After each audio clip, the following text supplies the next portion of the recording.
बहुजनांचे शिक्षण हेच समाज परिवर्तनाचे खरे साधन असा मंत्र देणाऱ्या शिक्षण महर्षी कर्मवीर भाऊराव पाटील यांच्या गावातच आज विद्यार्थ्यांना शिक्षणासाठी तारेवरची कसरत करावी लागत आहे। सांगलीच्या ऐतवडे बुद्रुक येथील शाळेकडे जाणारा रस्ता पूर्णतः उखडला असून यामुळेच विद्यार्थ्यांच्या सुरक्षेचा प्रश्न ऐरणीवर आला आहे।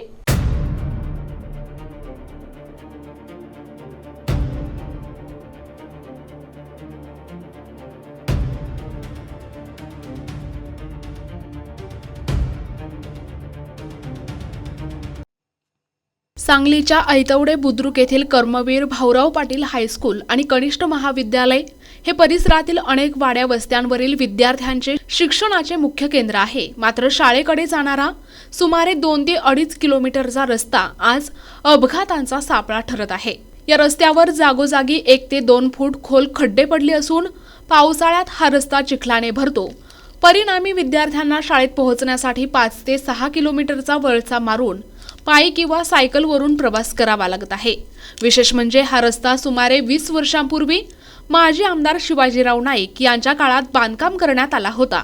त्यानंतर त्याची साधी डागडुजी देखील झाली नाही। या रस्त्यावरील ओढ्यावर पूल नसल्याने पावसाळ्यात विद्यार्थ्यांचे हाल अधिकच वाढतात। या दुरावस्थेमुळे शाळेच्या विद्यार्थी संख्येवरही परिणाम होत असून तातडीने रस्ता दुरुस्ती आणि साकव पूल बांधावा अशी मागणी विद्यार्थी, पालक आणि ग्रामस्थांकडून केली जात आहे।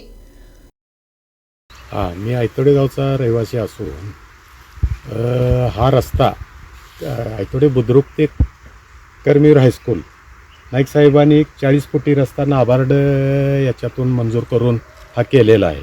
पण त्याची दुरावस्था अशी इतकी वाईट झालेली आहे की आज शाळेला जाणारे विद्यार्थी सगळेच बंद झालेले आहेत। कारण तिथं फुल एक नसल्यामुळे तिथं फुलावर पाणी येऊन इतकं मोठं पाणी येतं की डोंगरात पडलेला ठेंब हा सगळा ह्या वड्यापर्यंत येतो। त्यामुळे इतका जोरात येतो की एखाद्या वेळेला पूर्वी एकदा जीप वाहून गेली तिथनं आणि जीप वाहून जाऊन परत आता ते इतकं धोक्याचं झालेलं आहे की मी तिथलाच शेतकरी असल्यामुळं मला ती वडणी वगैरे देऊन मुलं त्या ह्या वड्यावरून इकडं काढावं लागतंय असं पाहू शकतो। त्यामुळे ह्या वर्षी विद्यार्थीच सगळे संपूर्ण कमी झालेले आहेत। कारण शाळेला कोण जायलाच तयार नाही तिकडून आणि पूर्वीपासनं इतक्या हालापेष्टात जाऊन मुलं शिकली, पण आता सगळी सोयी असून देखील त्या फुलाअभावी आणि रस्त्याअभावी मुलं जाईना झाल्यात। सगळी शाळेची मुलं कर्मवीर अण्णांच्या शाळेची मुलं बंद व्हायला लागल्यात। तरी त्याची दुरवस्था दुरुस्त करून फूल वगैरे बांधून शाळेला रस्ता करून द्यावा ही नम्रतेची सगळ्या गावकऱ्यांची, ग्रामस्थांची विनंती आहे। विशेष प्रतिनिधी NTP न्यूज मराठी, सांगली।